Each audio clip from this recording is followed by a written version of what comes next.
Hello, my name's Adam. I'm going to be giving you a quick walkthrough on this Keystone Outback. Up here on the front, on your electric tongue jack, this has a 7.3 auto level system. So what you can do is turn it on. And if you just want to run the tongue jack, click tongue jack mode, extend and retract right there. There's also a manual mode that you can manually run down the jacks in the back. Go back to the home screen. And on that manual mode, that's the stabilizer jacks. On the home screen, click auto mode. And then whenever you're ready to auto level, hit auto level, okay. Now you wanna make sure nobody is in the camper moving it back and forth, because this thing needs to be completely still when it's doing this. And this is gonna take roughly 2 to 3 minutes to level itself out. Make sure you're using wood blocks or some kind of chalk underneath the jacks. And whenever that's finished, it'll say auto level success, and you can close that out.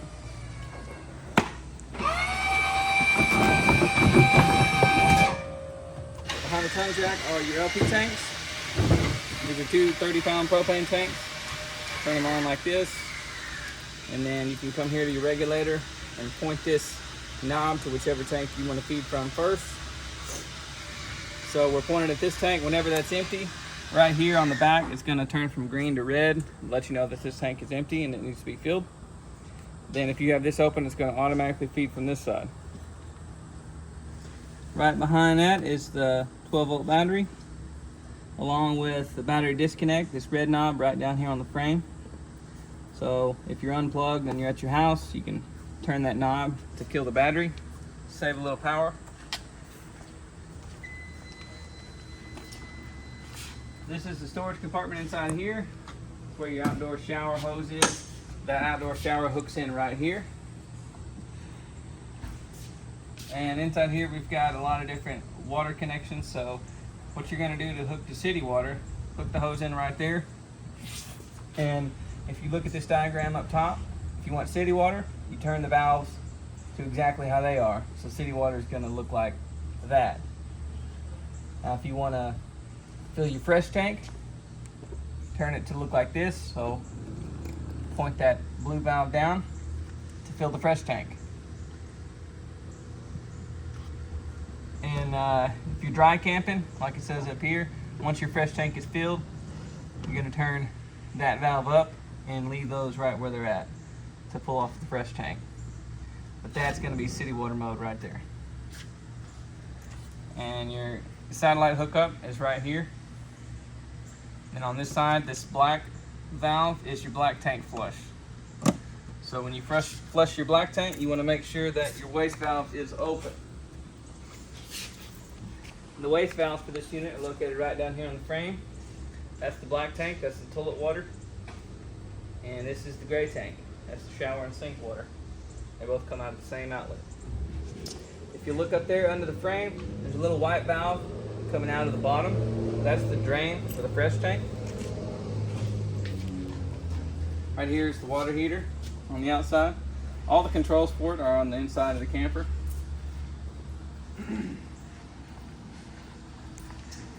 And right back underneath this slide is a second gray tank right there.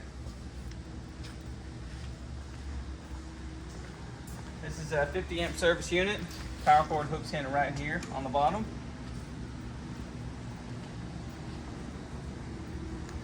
Right now the outside kitchen's open.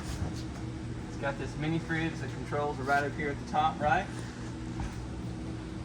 So this fridge strictly runs off 120, so it does not run off the battery. And a plug over here. This little outside grill has an LP hose off the back of it, which will hook in right down here on this quick connect. Open up that valve and hook up that quick connect if you want to use the stove. That's the furnace vent right there.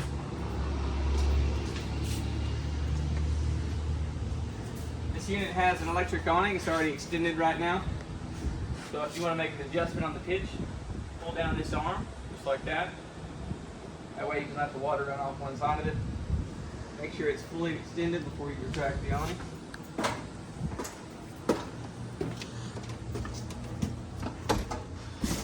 Right inside here is the monitor panel. So that's the water pump switch, ceiling lights, awning lights, all your slide switches, and the awning switch right there. Below that is the controls for the water heater. So this is an on-demand water heater. So what you're going to do is turn it on, set the temperature you like, and then as soon as you open up the faucet and run the hot water, it's going to kick on automatically. Up top here, these are your waste holding heater pads. So on each waste tank, also the fresh tank, there's a pad that's stuck to the bottom of it for camping in the wintertime. You can turn those on to run that heater to keep them from freezing up. Right next to that is the thermostat for your AC and your heat. So you're going to hit this bottom button to scroll through all the options. Right now I put it on cool high, and then you can adjust the temperature right here. If you want to switch to furnace, go to heat, adjust the temperature right there.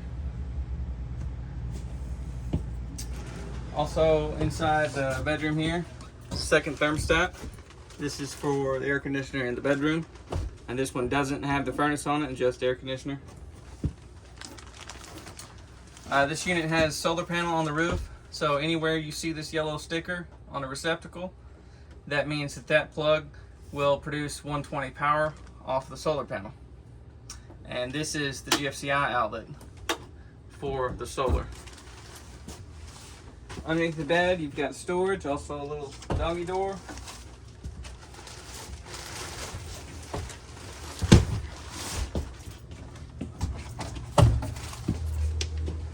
Coming into the living room, we have the fireplace.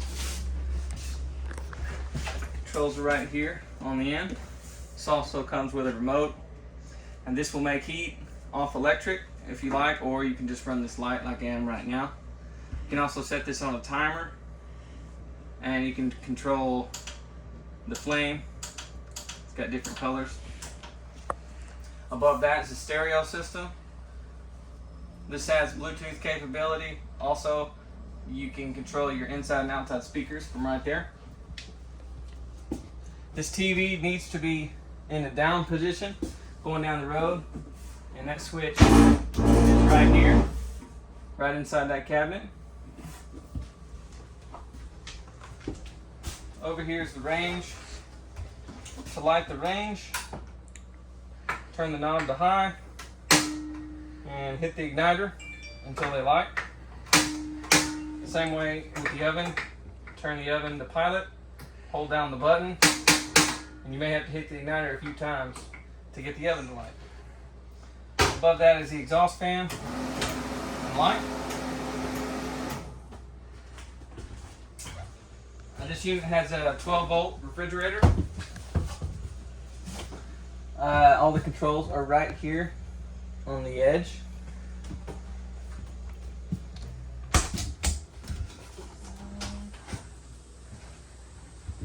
In the back bedroom, the TV hookup is right up here underneath that bunk.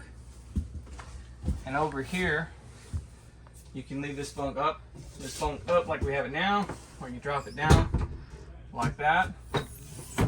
And also this couch will make into a bed. It's a pull-out sofa.